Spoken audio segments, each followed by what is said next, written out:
Okay, thank you very much. And we're here today to discuss protecting Americans from censorship, cancel culture, and consumer abuses inflicted by big tech companies. As president, I'm committed to defending the freedom of speech, and you know what's been going on. And we have some very brilliant people in this room, and they've been looking at it for a while. We're joined by Attorney General Bill Barr, Senator Josh Hawley, State Attorneys General Ken Paxton of Texas, Mark Brnovich of Arizona, Jeff Landry of Louisiana, Lynn Fitch of Mississippi, Eric Schmidt of Missouri, Alan Wilson of South Carolina, Sean Reyes of Utah, Leslie Rutledge of Arkansas, and Patrick Morrissey of West Virginia. That's a very talented group of people, I have to say, to have you all in one room. We appreciate it. In recent years, a small group of powerful technology platforms have tightened their grip over commerce and communications in America. They've used this power to engage in unscrupulous business practices while simultaneously waging war on free enterprise and free expression. At the urging of the radical left, these platforms have become intolerant of diverse political views and abusive toward their own users, and I think we could say as abusive as you could possibly be in some cases, right, Josh? You've seen that? For example, Twitter routinely restricts posts expressing conservative views, even from a president of the United States, while at the same time it allows Iran's supreme leader to freely spew vile anti-Semitic hate and even death threats.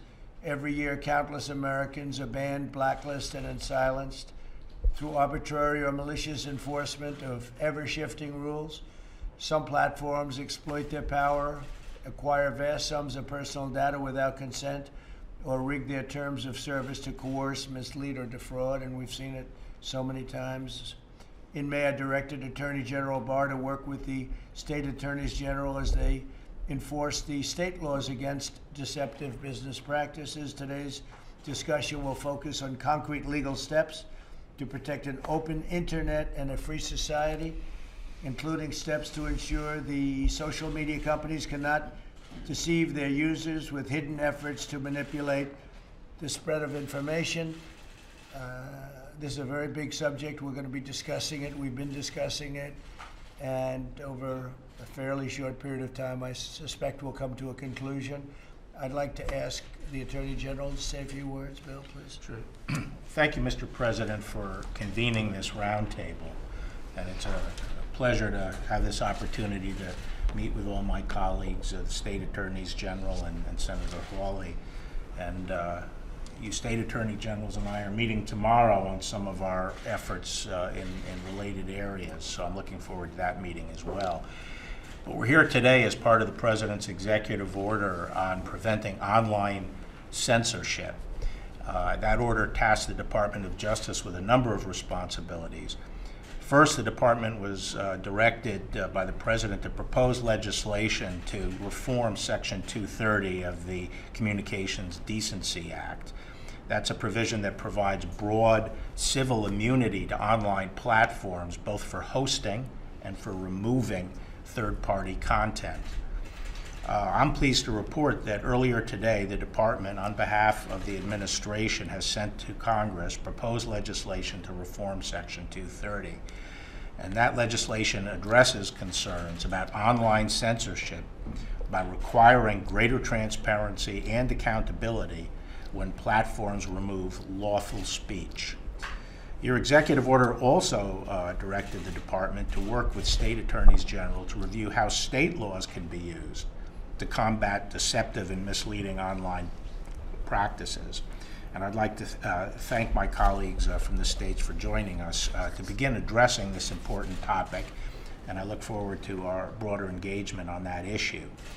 You know, online platforms play a vital role in our society. Nearly everyone relies on platforms now on a daily basis to communicate, to share private information, buy goods, receive news and information. And we've grown to depend on it, and necessarily we have to put our trust in these platforms. But these platforms can abuse those positions of trust, whether by deciding which voices they're going to amplify and which they're going to throttle. and by improperly tracking and collecting user data and even facilitating criminal activity. So the increased size and power of these entities really exacerbates those concerns. And under the President's leadership, this administration is committed to addressing potential abuses of online platforms in a number of important ways. I've already mentioned that we have proposed this legislation that will focus the immunity and make sure it is not a license to abuse and to censor their platforms. We also will provide the ability for individuals to pursue civil claims against online platforms that engage in bad faith censorship. But even in its current form, Section 230 doesn't stop the states, whether they work alone or together or with the Department of Justice. It doesn't prevent the states from using their own state laws against platforms that are engaged in defrauding or misleading users. Section 230 does not bar the states from bringing state law causes of action based on the platform's own conduct, as opposed to its role hosting third-party conduct. And when they engage in unfair and deceptive practices, state AGs can be the tip of the spear. So I'm looking forward to working with all of you. I know some states have already brought some interesting cases against platforms for fraud, deception, and misuse of sensitive personal data. And we think there's ample opportunity to continue those investigations and actions, and I'm looking forward to working with all of you to address that. Thank you, Mr. President. Thank you very much, Bill. Josh, please. Well, thank you, Mr. President, for convening this roundtable. It's good to see my former colleagues. Of course, I used to be a state attorney general, so great to see all of you again. Thanks for the tremendous work you're doing. Very briefly, you were a state attorney general. That's right. That's right. Until somebody at this table convinced me to run for something else. But I think that just to amplify the president's remarks, we see in these online platforms the most powerful corporations in the world, maybe the most powerful corporations in the history of the world. They've got more information on Americans than any companies have ever had, any government has ever had. They increasingly control our communication with each other. So how come I won last time? Because you beat them at their own game. You were so good at communicating. But and as you know, these by the way, it's gotten a lot tougher. It's gotten a lot worse, and as these folks should know, reporters know, because these online platforms increasingly control the flow of news from journalists to the American public. So these are incredibly powerful platforms. They need to be held accountable, and Section 230, reforming Section 230 is a vital part of that. Thank you, Josh. Been a big factor. Would anybody like to say anything? Anybody in particular? Please. Mr. President, thank you again for convening Thank this, you. and Attorney General Barr, I appreciate the work we're doing in this investigation of Google. You know, one of the reasons that we were so interested in this is really what you said, Senator Hawley, is that, you know, we're at this point where we have these corporations that have tremendous power. And if we don't step up to the plate now and take a look at what they're doing, how they're doing it, we may never stop it. It may be just unstoppable. Some of them they're really larger than countries and more powerful than countries, and they know more about people than we know about ourselves, which is a little scary. So I appreciate the attorney generals that are working on our case now and that are going forward with other issues. And I think this relationship that we've had with the Department of Justice under you has been just amazing, and I'm really appreciative of it, because I think together, and it takes us together to take on some of the forces that we're dealing with. So thank you very much. Thank you, Ken. Well, I think we can say that we're watching them very closely during this election cycle. They're being watched and scrutinized very, very closely by everybody at this table, and far beyond this table, a lot of people are watching, and we're going to just see. We see so many things that are unfair, but this is big time, and we'll let you know. I mean, we're going to let you know, but it's very serious, very bad, very serious. Lynn, would you like to say something? Thank you, Mr. President. Thank you. Thank you, General Barr. We appreciate it. It's an opportunity for us to all come together and work and hold these big tech companies accountable. This is an opportunity where they've been censoring our freedom of voices, and Americans are just not going to stand for that. And so I appreciate the opportunity for us to all work together to move forward with the changing of 230 and change the dynamics of expression for voices. Thank you, Lynn, very much. Thank you, Mr. Anybody President. else? Anybody? Mr. President, I have a story that I think you'll enjoy. When you were being criticized by Twitter related to absentee ballots, that very same day, we concluded an investigation of West Virginia, which affirmed a lot of the very things you were saying. So that type of issue is an example of what can happen when you have these social media companies run amok. And there needs to be accountability. There needs to be an advancement of the First Amendment. But I thought you'd appreciate the irony of that very day, that person's going to go to jail now. And meanwhile, Twitter continues to engage and pretend that what's true is not. The whole thing with your balloting and what's going on with balloting will prove to be one of the great catastrophes in the history of our country, even beyond elections. And the Democrats know it. They know what's going on. They know how it's going on. Who's getting it? Who's sending it? Where is it going? Where is it coming back? Where is it coming from?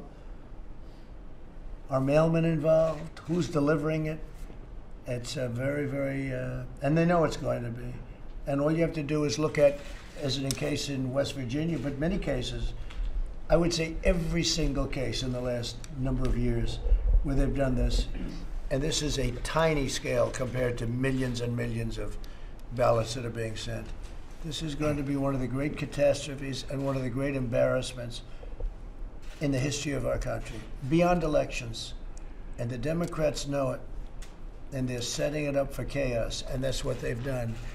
And these media companies, if you criticize it, they flag you, they take you down, they do all sorts of things. And they know it too. They know it too. But you've done a great job when you did that in West Virginia, and it happened to be the same day that we were criticized for just mentioning. You better be careful with unsolicited ballots. See, I think that's a better name, Josh, because they said universal ballots, and they had 15 different names. Didn't mean, people said, how does that have to do with being universal? Unsolicited. 80 million unsolicited ballots being sent all over the place. People are going to get them. What the hell is this? What is it? They'll be harvesting them like crazy. I mean, some of the states, they have no signature necessary, no verification necessary. Nevada, you don't have to verify the signature. There's no verification. It is a disgrace that this can happen. Just remember, I told you so. I told you so. We're going to win anyway, I hope. But I'll tell you, it's very tough when you have it's Democrat governors. It's states controlled by Democrat governors. And they're sending them out by the millions. And Josh, it's going to be a mess. And they all know it. And the people that know it the most are the Democrats. They fully know. And then they talk about you're suppressing our right to vote. They're using COVID as a way of scamming the system. And when you talk about foreign countries are nothing compared to what's taking place. And if foreign countries want to, this is an easy system to break into it because they'll do counterfeit ballots. They'll do counterfeit ballots by the millions. So when you talk about China, Russia, North Korea, Iran, all the countries you talk about, that's peanuts. That's all peanuts compared to this. But this is their opening because they can use nice, cheap ballots and they can send them out, counterfeit them, and just send them in. This is a disaster, and they should stop it before it's too late. Now, we're before numerous federal judges. From what I hear, great federal judges, and they have the power to stop it. I hope they're watching because somebody's got to make the plea. This is going to be a disaster. I'm not even saying bad for me. It could work both ways. I don't think it will work both ways, but it could work both ways. It could be against Republicans or Democrats. But I hope somebody's watching because this is a disaster waiting to happen. Thank you all very much. Thank you. Thank you. All right, guys. Is that why it's so important, you believe, to have a full complement of the Supreme Court to handle? Well, it's a great question, a very fair question. Yes, I think it's very important. I think this will end up in the Supreme Court, and I think it's very important that we have 9 justices, and I think the system is going to go very quickly. I'll be submitting at 5 o'clock on Saturday the name of the person I chose for this most important of all positions. and I think we should go very quickly. You see the Republicans are very united. As far as timing is concerned, we were elected. We have a lot of time. One justice was picked in 19 days. 19 days. We could do 4 at that rate, or 5. No, we have a lot of time. No, before the election, and then you have after the election too. But in terms of time, we go to January 20th. But I think it's better if you go before the election, because I think this scam that the Democrats are pulling, it's a scam. This scam will be before the United States Supreme Court. And I think having a 4-4 situation is not a good situation. If you get that, I don't know that you'd get that. I think it should be 8-0 or 9-0. But just in case it would be more political than it should be, I think it's very important to have a 9th justice. Are you fully confident that Lindsey Graham can get this through the committee and Mitch McConnell can get it to the Senate prior to November 3rd? I can only say we're giving you a person, whoever it would be. I could say any of the 5, frankly. 5 women are in the finalists, and they're all world-class, brilliant, great. They're great in every respect, from academic. In terms of timing, He can do it very easily. He can very quickly. From what I heard, he doesn't even have to hold a hearing. He wouldn't have to hold a hearing. But he's going to.